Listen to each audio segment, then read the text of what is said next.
All right, next question. How crucial is knowing the personality type, introvert, extrovert, of your colleagues in combat, business, or choosing an MOS, which is an occupation? Yeah. How crucial is it to know the personalities of people? It's really crucial.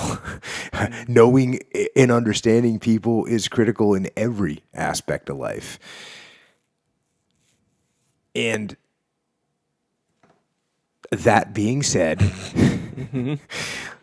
the most important part of knowing people is knowing that you really can't know people, not 100%.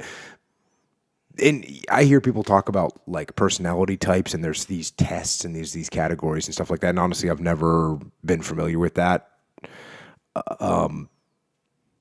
But you can put people in different categories. But for me, when you put a person in a category by themselves, right, that's only 50% of the situation. The other 50% is the other people that they're working with.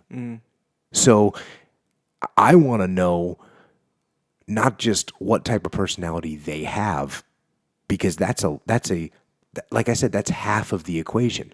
The other half is how do they interact with other people and other people's personalities? How do they handle slackers? How do they handle overachievers? How do they handle loudmouths? How do they handle submissive people? How do they handle aggressive people? Those are all different personality traits. I want to see how people are going to handle other personalities. And then I want to also know how they're going to handle certain situations.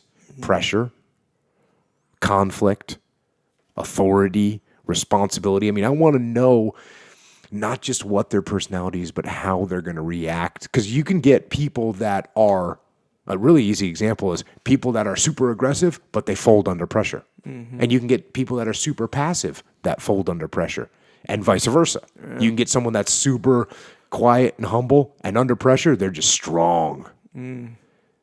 So that's what I want to know. I don't care what kind of personality you have.